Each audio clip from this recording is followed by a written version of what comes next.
off the damn charts. It looks like it's coming from an underground complex a few clicks away from the drop zone.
Hello?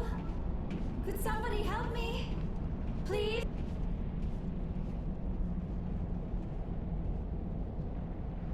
Can you hear me out there? I'm trapped. I need help. Liara to Sony, I presume.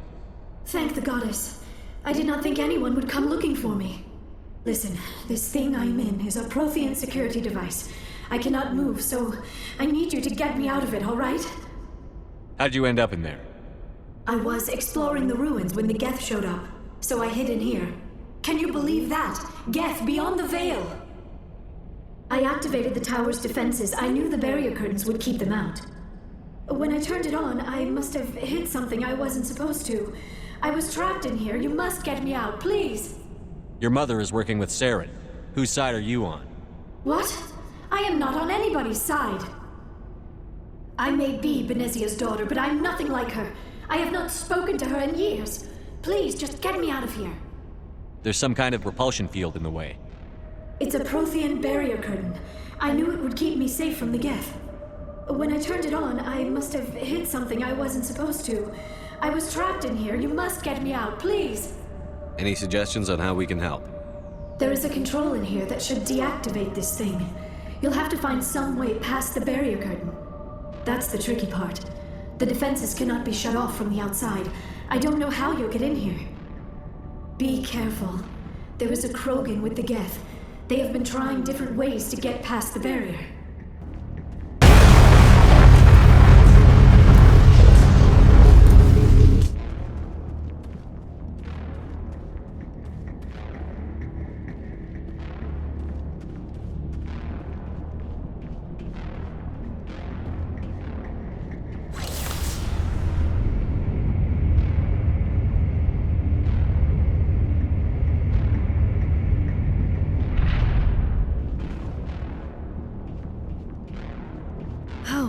How did you get in here?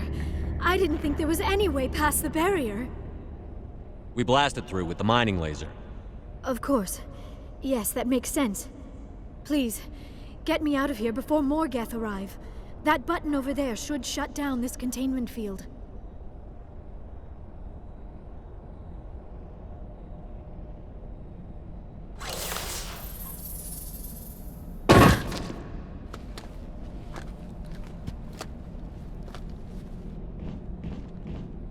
Any idea how we get out of this place? There is an elevator back in the center of the tower. At least I think it's an elevator. It should take us out of here. Come on! I still cannot believe all this. Why would the Geth come after me? Do you think Benezia's involved? Saren's looking for the conduit. You're a Prothean expert. He probably wants you to help him find it. The conduit, but I don't know. What the hell was that? These ruins are not stable. That mining laser must have triggered a seismic event. We have to hurry. The whole place is caving in. Joker, get the Normandy airborne and lock in on my signal. On the double, mister. Aye, aye, Commander. Secure and away. ETA 8 minutes. He needs to move faster.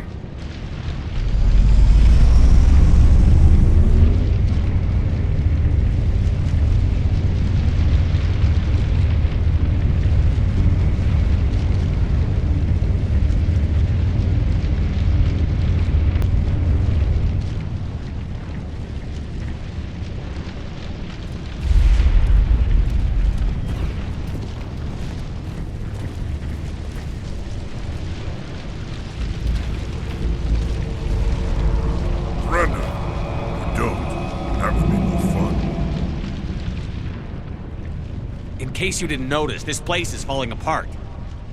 Exhilarating, isn't it?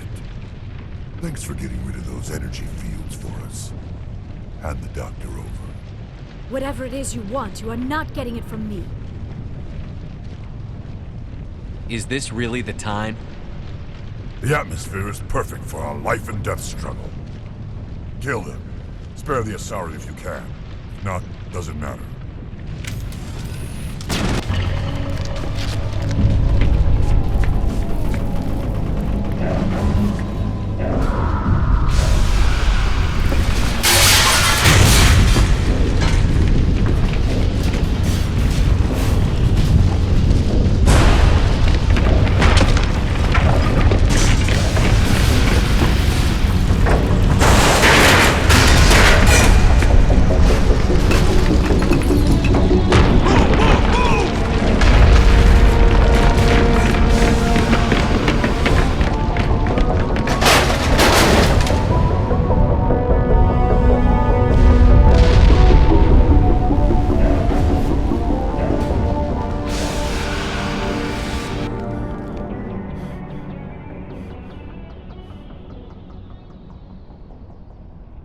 Too close, Commander. 10 more seconds we would have been swimming in molten sulfur.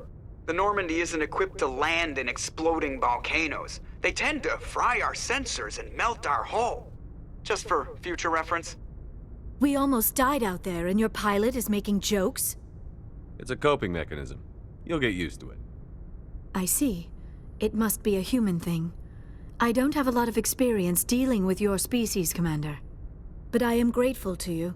You saved my life back there, and not just from the volcano. Those Geth would have killed me or dragged me off to Saren. What did Saren want with you? Do you know something about the conduit? Only that it was somehow connected to the Prothean extinction. That is my real area of expertise. I have spent the past 50 years trying to figure out what happened to them. How old are you exactly? I hate to admit it, but I am only 106. Damn! I hope I look that good when I'm your age. A century may seem like a long time to a short-lived species like yours, but among the Asari I am barely considered more than a child. That is why my research has not received the attention it deserves. Because of my youth, other Asari scholars tend to dismiss my theories on what happened to the Protheans. Did your research turn up anything interesting? What is interesting is what I did not turn up. There is remarkably little archaeological evidence of the Protheans, and even less that might explain why they disappeared. It is almost as if someone did not want the mystery solved. It is like someone came along after the Protheans were gone and cleansed the galaxy of clues. But here is the incredible part.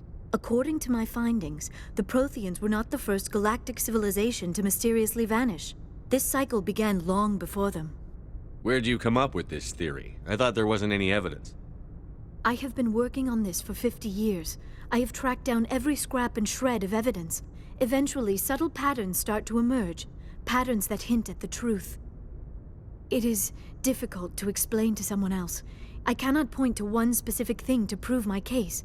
It is more a feeling derived from a half-century of dedicated research. But I know I'm right, and eventually I will be able to prove it. There were other civilizations before the Protheans. This cycle has repeated itself many times over. If the Protheans weren't the first, then who was? I don't know. There is barely any evidence on the Protheans, even less on those who came before them. I cannot prove my theory, but I know I am right.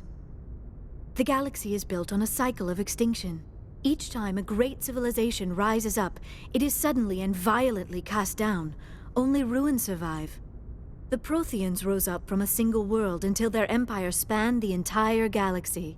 Yet even they climbed to the top on the remains of those who came before. Their greatest achievements, the mass relays and the Citadel, are based on the technology of those who came before them. And then, like all the other forgotten civilizations throughout galactic history, the Protheans disappeared.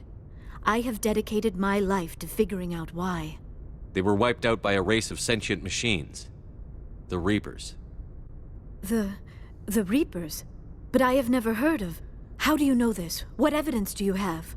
There was a damaged Prothean beacon on Eden Prime. It burned a vision into my brain. I'm still trying to sort out what it all means. Visions. Yes, that makes sense. The beacons were designed to transmit information directly into the mind of the user. Finding one that still works is extremely rare. No wonder the Geth attacked Eden Prime. The chance to acquire a working beacon, even a badly damaged one, is worth almost any risk. But the beacons were only programmed to interact with Prothean physiology. Whatever information you received would have been confused, unclear. I am amazed you were able to make sense of it at all. A lesser mind would have been utterly destroyed by the process. You must be remarkably strong-willed, Commander. Okay, this isn't helping us find Saren or the conduit. Of course, you are right. I am sorry, my scientific curiosity got the better of me. Unfortunately, I do not have any information that could help you find the conduit, or Saren. I don't know why Saren wanted you out of the picture, but I think we'll be a lot better off if we bring you along. Thank you, Commander. Saren might come after me again. I cannot think of anywhere safer than here on your ship. And my knowledge of the Protheans might be useful later on. And her biotics will come in handy when the fighting starts. Good to have you on the team, Liara. Thank you, Commander. I am very grateful. Oh, I am afraid I am feeling a bit lightheaded. When was the last time you ate? Or slept? Dr. Chakwa should take a look at you. It is probably just mental exhaustion, coupled with the shock of discovering the Protheans' true fate. I need some time to process all this. Still, it could not hurt to be examined by a medical professional. It will give me the chance to think things over. Are we finished here, Commander? Go see the doctor. The rest of you, dismissed. Mission reports are filed, Commander. You want me to patch you through to the Council? Patch him through, Joker. Setting up the link now, Commander. We've received your report, Commander. I understand Dr. Tassoni is on the Normandy. I assume you're taking the necessary security precautions. Liara's on our side. The Geth were trying to kill her. Benezia would never allow Saren to kill her daughter. Maybe she doesn't know. Or maybe we don't know her. We never expected she could become a traitor. At least the mission was a success. Apart from the utter destruction of a major Prothean ruin. Was that really necessary, Shepard? The Geth were crawling all over those ruins. We were lucky to make it out alive. Of course, Commander. The mission must always take priority. Good luck, Commander. Remember, we are all counting on you. I prefer gold to silver, for my medal. I figured you'd recommend me for one since I, pulled your boots out of the fire. If we present you with a medal, you'll end up sitting on stage listening to politicians make speeches for a couple of hours. Fun. That's a good point. They'd probably make me shave, too. I spent the last 7 weeks working on this baby. No medal's worth that. So, Commander, why don't you tell me why you're really here? How's the Normandy performing? Is she everything they said she'd be? She's the best ship in the fleet. If you've got a pilot who knows how to handle her. Balance isn't what you'd expect. Takes a while to get used to that oversized drive core we got stuffed in the back, and her power can sneak up on you if you're not careful. The Normandy's probably too much ship for your average Alliance pilot, Commander. Lucky for you, I'm anything but average. I like to know my crew. Mind if I ask you a few questions? I can see where this is going. You did a background check on me, didn't you? Well, I'll tell you the same thing I told the captain. You want me as your pilot. I'm not good. I'm not even great. I am the best damn helmsman in the Alliance fleet. Top of my class in flight school, I earned that. All those commendations in my file, I earned every single one. Those weren't given to me as charity for my disease. What are you talking about? Are you sick? You mean you didn't know? Oh, crap. Okay, I've got Vrolik syndrome, brittle bone disease. The bones in my legs never develop properly. They're basically hollow, too much force and they'll shatter. Even with crutches and my leg braces, it's hard to get around. One wrong step and crack! It's very dramatic, but I've learned to manage my condition, Commander. Put the Normandy in my hands and I'll make her dance for you. Just don't ask me to get up and dance unless, you like the sound of snapping shin bones. I need to know more about this Vrolik syndrome if I'm putting my ship in your hands. Yeah, of course you do. It's an extremely rare condition. Nobody knows exactly what causes it. Genetic, maybe. It's treatable, but there's no cure. They classify my case as moderate to severe. I was born with over a dozen fractures, hip, thighs, ankles. My bones were already breaking in the womb. 100 years ago, I wouldn't have survived past my first year. Lucky for me, modern medical science has turned me into a productive member of society. You're not gonna break a bone trying to fly the ship, are you? I don't fly with my feet, Commander, so I'm fine as long as I'm in this chair. I gotta be real careful when I get up to take a piss, though. I can do my job as well as anyone on the ship. Better, actually. So don't worry about it. I'm not trying to make you uncomfortable. Let's talk about something else. Whatever you want, Commander. Why does everyone call you Joker? It's a lot shorter than saying Alliance Flight Lieutenant Jeff Moreau. Plus, I love to make little children laugh. I was just thinking how much you remind me of Santa Claus. Look, I didn't pick the name. One of the instructors in flight school used to bug me about never smiling. She started calling me Joker, and it stuck. Why didn't you ever smile? Hey, I worked my ass off in flight school, Commander. The world's not gonna hand you anything if you go around grinning like an idiot. By the end of the year, I was the best pilot in the academy, even better than the instructors, and everybody knew it. They'd all got their asses kicked by the sickly kid with the creaky little legs. One guess who was smiling at graduation? How'd you end up joining the Alliance? Look, if you're looking for an inspirational tale of the crippled kid overcoming impossible odds, you're gonna be disappointed. My mother was a civilian contractor working for the Alliance. I basically grew up on the Arcturus station back when they were building up the fleets. Spend all that time around Alliance ships, there's a good chance you'll end up going to the Academy. I have to go. All right, see ya. If anyone has to take over for Captain Anderson, I'm glad it's you. I'm not sure about having non-humans on our ship, though. We're all on the same team here, Presley.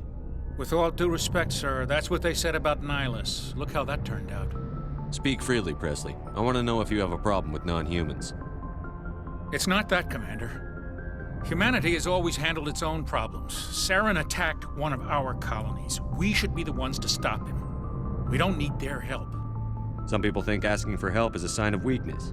That's just being stupid and stubborn. No matter how strong you are, allies can make you stronger. I guess so. Maybe I'm just stuck in the old ways of thinking. But don't worry, Commander. This won't be a problem. How did you end up assigned to the Normandy? I signed up with the Alliance as a navigator right out of school, following in my grandfather's footsteps, I guess. My first posting was on the Agincourt.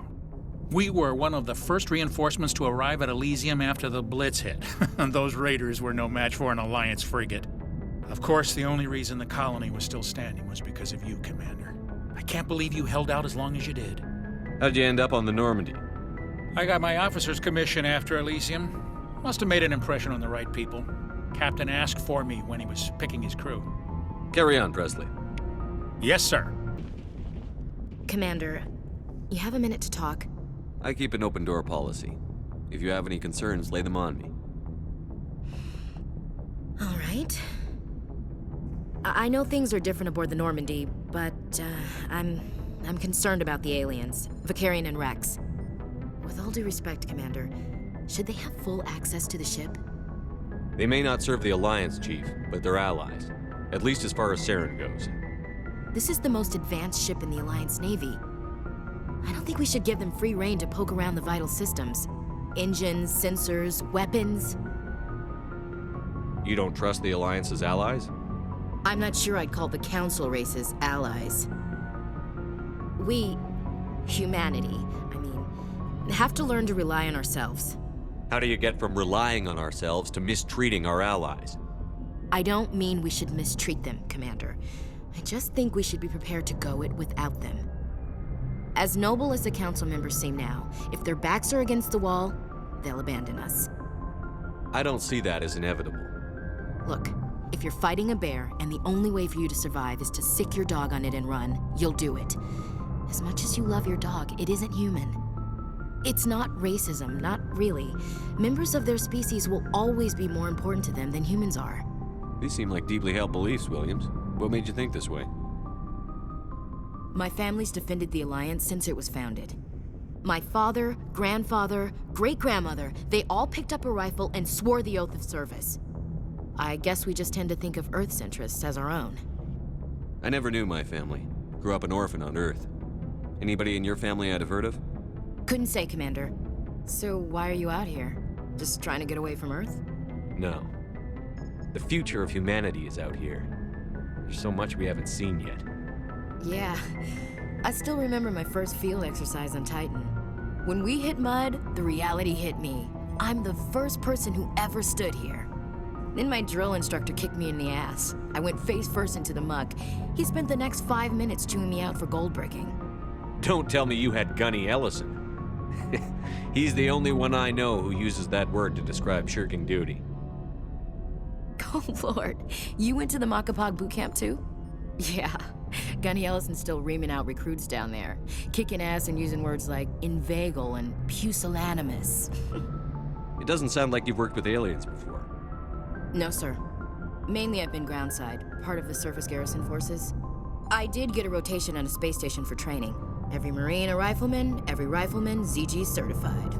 That's odd. Your record is spotless and your technical scores are exemplary. You should be serving with the fleet. Anyway, that's why I haven't served with many aliens, Commander.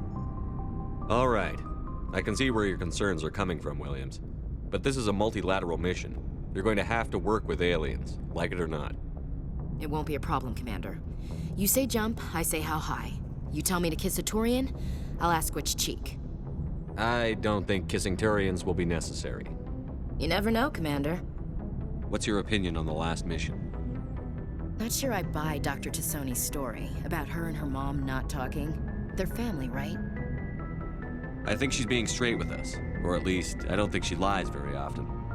Yeah, she's probably really bad at it. Too bad those ruins got destroyed. I mean, they lasted thousands of years. That's impressive. We'll talk later, Williams. Looking forward to it, sir. Commander, nice work out there. I knew working with a Spectre would be better than life at CSEC. Have you worked with a Spectre before? Well, no, but I know what they're like. Spectres make their own rules. You're free to handle things your way. At CSEC, you're buried by rules. The damn bureaucrats are always on your back. For the most part, the rules are there for a reason. Maybe. But sometimes it feels like the rules are only there to stop me from doing my work. If I'm trying to take down a suspect, it shouldn't matter how I do it, as long as I do it. But CSEC wants it done their way. Protocol and procedure come first. That's why I left. So you just quit because you didn't like the way they do things? There's more to it than that. It didn't start out bad, but as I rose in ranks, I got saddled with more and more red tape. CSEC's handling of Saren was typical. I just couldn't take it anymore. I hate leaving. I hope you made the right choice. I'd hate for you to regret it later. Well, that's sort of why I teamed up with you. It's a chance for me to get off the Citadel, see how things are done outside CSEC. Either way, I plan to make the most of this. And without CSEC headquarters looking over my shoulder, well, maybe I can get the job done my way for a change. If getting the job done means endangering innocent people, then no. We get the job done right, not fast. Got it? I wasn't trying to. I understand, Commander. Shepard, what can I do for you? What's your story, Rex? There's no story. Go ask the Quarian if you want stories. You Krogan lived for centuries. Don't tell me you haven't had a few interesting adventures. Well, there was this one time the Turians almost wiped out our entire race. That was fun. I heard about that. You know, they almost did the same to us. It's not the same. It seems similar enough to me. So your people were infected with a genetic mutation? An infection that makes only a few in 1,000 children survive birth? And I suppose it's destroying your entire species? I suppose it isn't all the same. I don't expect you to understand, but don't compare humanity's fate with the Krogan. I was just making conversation. I wasn't trying to upset you. Your ignorance doesn't upset me, Shepard. As for the Krogan, I gave up on them long ago. The genophage infected us, but it's not what's killing us. Are your people really dying? We're sure not getting any stronger. We're too spread out. None of us are interested in staying in our own system. Lots of species have left their homes and prospered. But they go to colonize new worlds. We're not settlers. We're warriors. We want to fight. So we leave. Hire ourselves out. And most of us never go back. What can you tell me about the genophage? Ask the Solarians if you want details. They made it. All I know, it makes breeding nearly impossible. Thousands die in stillbirth, and most never get that far. Every Krogan is infected, every one. And no one's rushing to find a cure. Why don't the Krogan try to find a cure? When was the last time you saw a Krogan scientist? You ask a Krogan, would he rather find a cure for the genophage or fight for credits? He'll choose fighting every time. It's just who we are, Shepard. I can't change that. Nobody can. So long, Rex. Shepard. Your ship's amazing, Shepard. I've never seen a drive core like this before. I can't believe you were able to fit it into a ship this small. I'm starting to understand why you humans have been so successful. I had no idea Alliance vessels were so advanced. The Normandy's a prototype. Cutting-edge technology. A month ago, I was patching a makeshift fuel line into a converted tug ship in the flotilla. Now, I'm sitting on board one of the most advanced vessels in Citadel space. I have to thank you again for bringing me along. Traveling on a vessel like this is a dream come true for me. I had no idea you found ship technology so interesting. It comes with being a Quarian. The migrant fleet is the key to the survival of my people. Ships are our most valuable resource. But we don't have anything like this. We make do with cast-offs and second-hand equipment. We just try to keep them running for as long as we can. Some of the fleet's larger vessels date all the way back to our original flight from the Geth. I can't believe your fleet's still using ships that are 3 centuries old. They're constantly being repaired, modified, and refitted. They aren't pretty, but they work, mostly. We've tried to make ourselves as independent as possible on the flotilla, grow our own food, mine, and process our own fuel. But some things we just can't make on our own. A patch to maintain the hull integrity requires raw materials we just don't have. That's why our pilgrimages are so important. I want to know more about the Geth. I doubt I can tell you anything you don't already know. It's been almost 3 centuries since they drove my people into exile. All I know is the story of their origins, what they were when we created them, and how they turned on us. Interesting. The Geth were originally created to serve as an automated manual labor force. Initially, their intelligence was as limited as any VI. Over time, we made small modifications to their programming to allow them to perform more varied and complex tasks, bringing them closer and closer to true AI status. How come the Council didn't step in and stop you? This wasn't true AI research. We may have been skirting the bounds of the law, but we never did anything that was actually illegal. The changes were so insignificant, so gradual, that we were able to control them. Or so we thought. But one thing we underestimated was the power of the neural network. 1 million Geth thinking simultaneously created an inherently unstable matrix. So, the Geth share brain power? Many of the Geth's logic systems were designed to work in concert with other nearby Geth. Basically, the more of them you have in the group, the smarter they are. So there's some sort of group consciousness? No, nothing like that. They cannot share sensory data or information. Their programming cannot handle that much simultaneous input. Each Geth maintains an individual awareness and identity. The neural network only operates on a process-based level. It's basically the synthetic equivalent of a subconscious. But when they're in close proximity, they can coordinate low-level functional processes, freeing up more capacity for original or independent thought. That doesn't make any sense. I'm probably oversimplifying. The Geth are incredibly advanced and complex creations. All you need to know is that they get smarter when they gather in large numbers.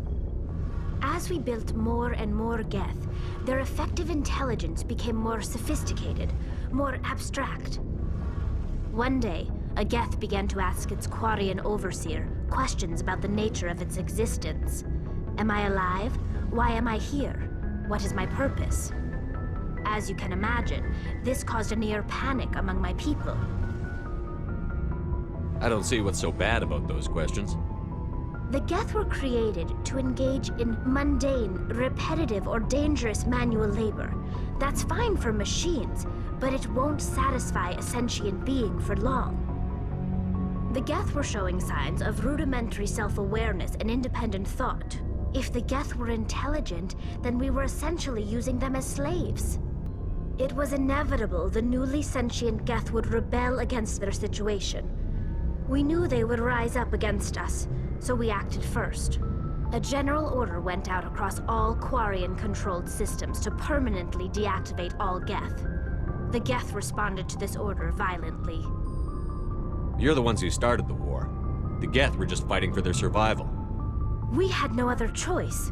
The Geth were already on the verge of revolution. By acting quickly, we had a chance to end the war before it began. The hope was that most of the Geth would still be little more than machines, incapable of organized resistance. But they had progressed much further than anyone anticipated. The war was long and bloody. Millions upon millions of Quarians died at their hands. In the end, we were forced to flee our own homeworld. We feared the Geth would pursue us, but they never came beyond the Veil. Now we drift through space, exile searching for a way to reclaim what was once ours. It's hard to feel sorry for you. Your ancestors tried to wipe out another species. We made a mistake when we created the Geth in the first place, but we did not make a mistake when we went to war against them. If we had not acted, they would have wiped us out. They're a synthetic life form. They have no use for organics. None. Why do you think they cut themselves off from the rest of the galaxy? Why do you think they've killed every organic being who's ever tried to contact them? You didn't give them a real good first impression. You really think things would be any different if we waited for them to act first? The Geth are not innocent victims in all this. They're the enemy. They want to destroy us. Not just the Quarians. All organic life. That's why they've joined up with Saren. And that's why we have to stop him. Tell me about your people. Our lives aren't easy. Resources are scarce, and we are constantly on the move. Everything we do must in some way contribute to the continuation of the migrant fleet. There are 17 million Quarians in the flotilla, and each of us relies on the others for survival. The bonds among my people are strong. Unfortunately, we have had to surrender many of the freedoms and civil liberties other species take for granted. What kind of freedoms? Well, it's illegal for parents to have more than one child. If our population grows too much, it would strain our resources to their breaking point. Of course, we also can't allow our numbers to become too few. If our population is in decline, the rule against single births is temporarily repealed. In extreme cases of population decline, incentives are even offered to encourage multiple births, though the Conclave hasn't had to take such measures in nearly a century. That's your government. The Conclave is our civilian branch of government. Each ship can elect a representative to serve on the Conclave and make decisions that affect the fleet as a whole. On matters that affect an individual ship, however, the captain has the final say. It's a tradition that dates back to the early days, when the fleet was governed by martial law.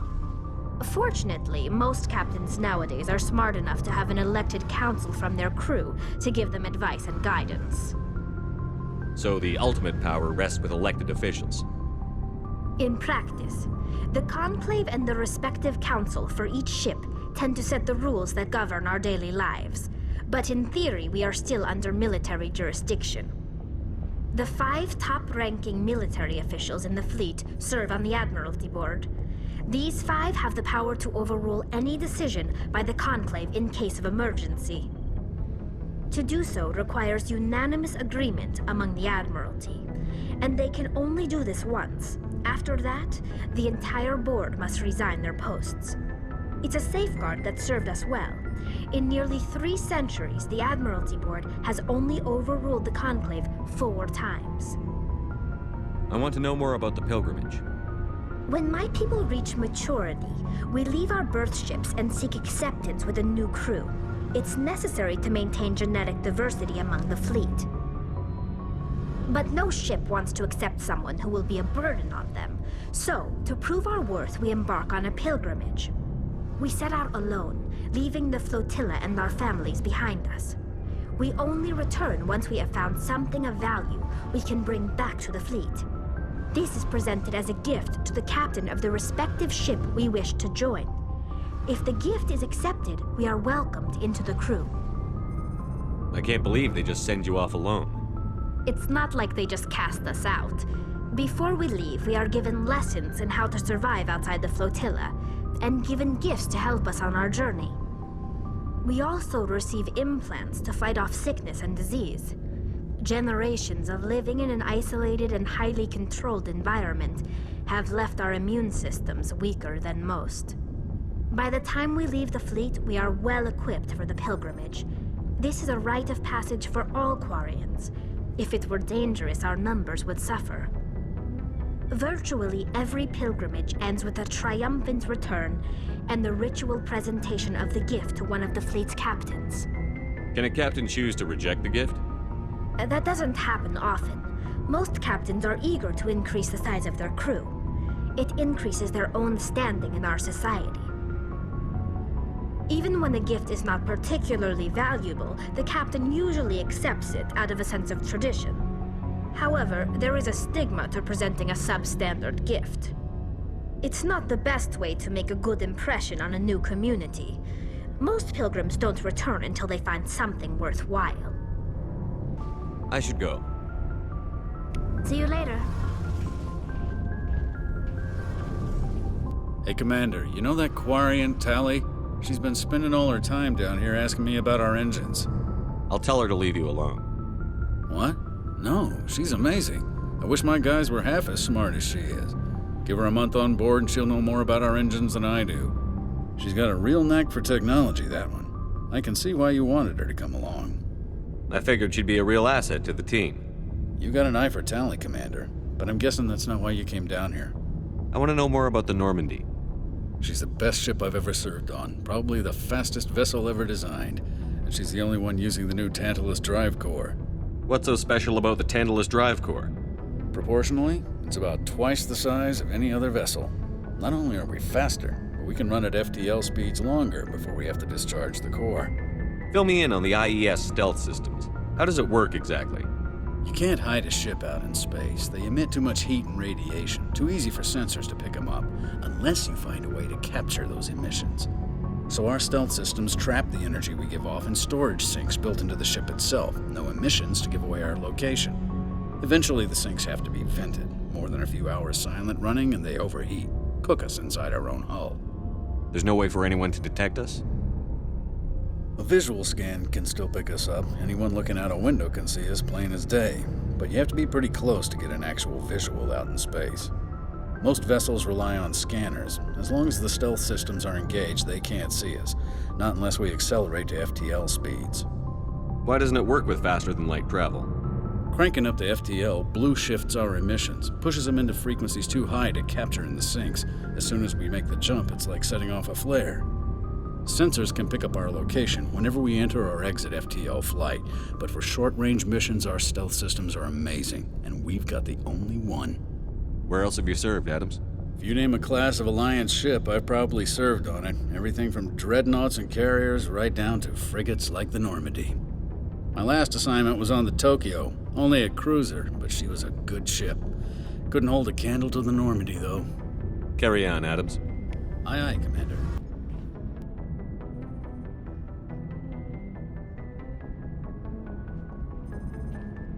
Anything you need, Commander? What's your opinion on the last mission? Dr. Tassoni.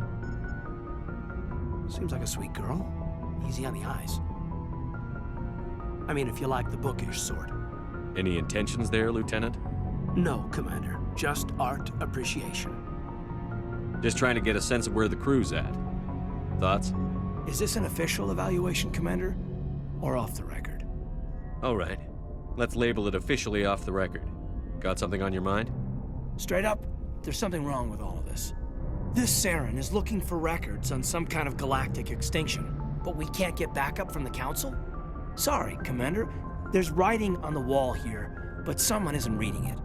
The Council doesn't want to believe anything's wrong. I'd call it human nature, but... I hear you.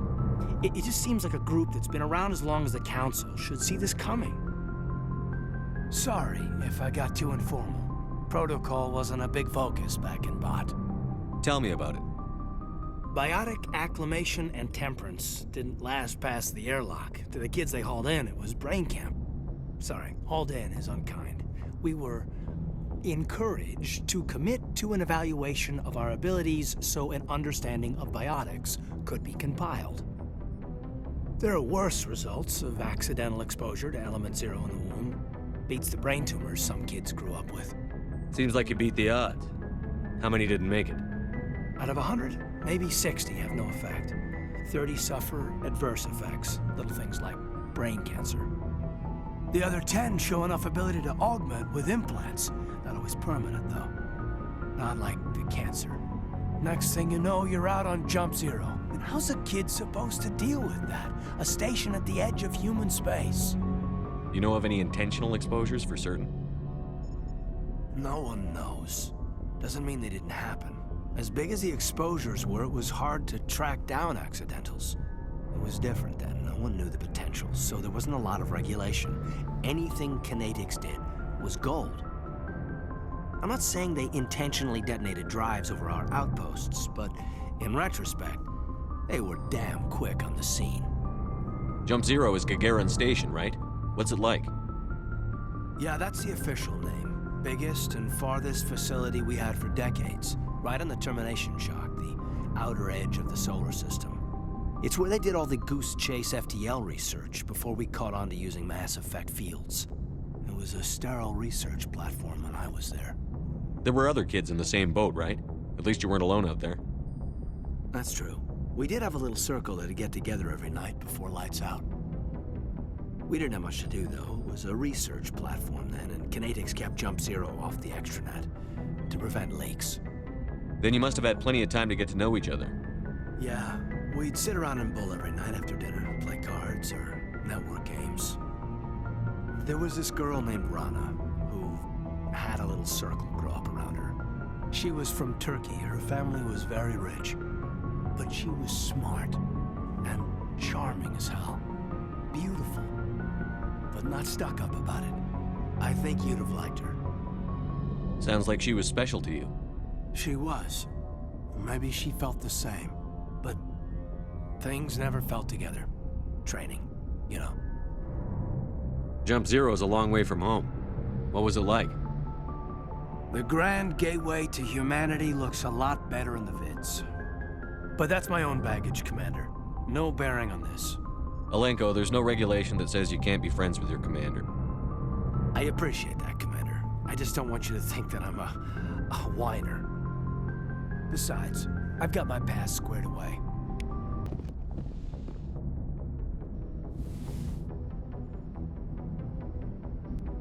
I never properly thanked you for saving me from the Geth, Commander. If you hadn't shown up... I'm just glad we got there in time. So am I. I know you took a chance bringing me aboard this ship. I have seen the way your crew looks at me. They do not trust me. But I am not like Benezia. I will do whatever I can to help you stop Saren. I promise. Don't worry, Liara. I trust you. I know you won't let me down. It means a lot to hear you say that, Commander. Thank you. Do you know why Benezia joined up with Saren? I don't understand it. She was always outspoken about the need for the Asari to become more involved in shaping galactic events. Maybe she thought allying herself with Saren would somehow be for the greater good in the long run. At least I hope so. This hurts you, doesn't it? None of this makes any sense to me. I have not spoken to Benezia in many years, but I know her, and this was not like her. Something changed. Tell me about yourself, Liara. Me? I am afraid I am not very interesting, Commander. I spend most of my time on remote digs, unearthing mundane items buried in long-forgotten Prothean ruins. Sounds dangerous. And lonely. Sometimes I would run afoul of indigenous life forms or stumble across a small band of mercenaries or privateers, but I was always careful. Until the Geth followed me to Artemis Tau, I never found myself in any situation my biotics could not handle. As for the solitude, well, that is one aspect that most appealed to me. Sometimes I just need to get away from other people. You don't like other people? I suppose it comes from being a matriarch's daughter. People expected me to follow in Benezia's footsteps. They wanted me to become a leader of our people. Matriarchs guide their followers into the future. They seek the truth of what is yet to come. Maybe that's why I became so interested in the secrets of the past.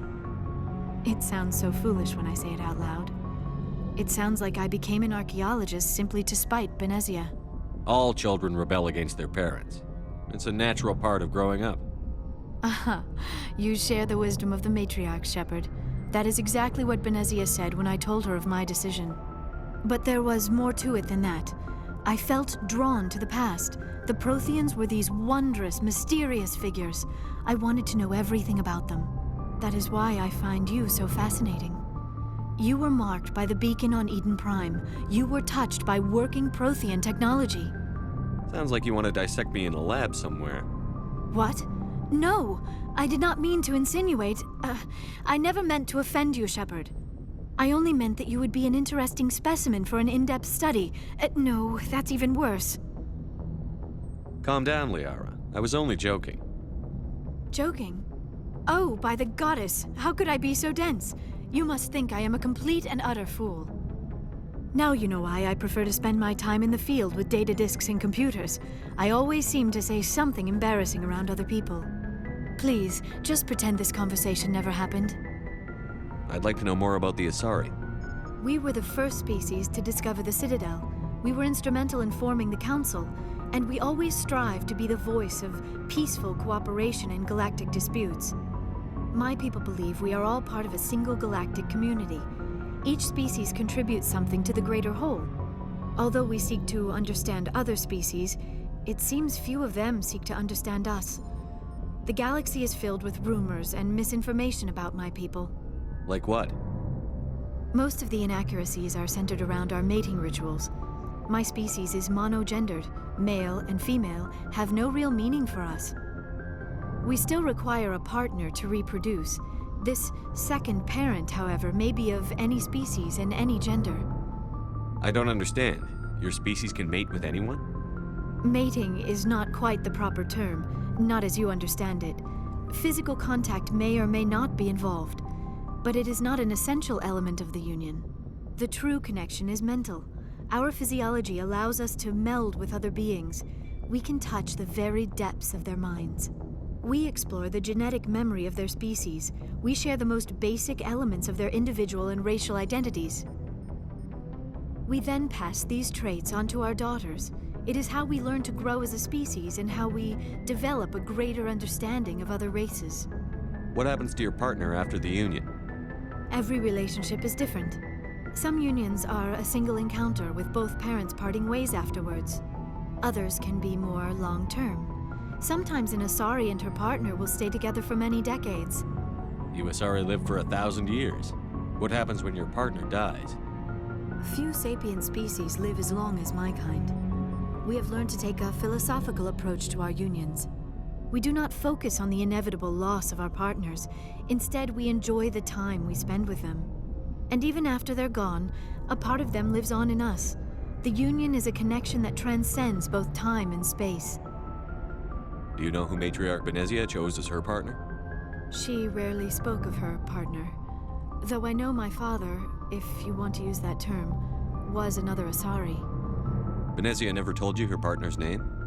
Union with our own kind is no longer common, not for the purposes of reproduction. Most Asari believe it weakens our species. Asari daughters inherit racial traits from the father species. If both parents are Asari, then nothing has been gained, or so conventional wisdom would hold. I am what is sometimes called a pureblood, though no Asari would ever be cruel enough to say the word to my face. It is a great insult among my people. It is possible Benezia's partner was embarrassed by their union. She may have been too ashamed to publicly acknowledge me as her offspring. Maybe she wanted to meet you but couldn't. Something could have happened to her. Maybe she passed away.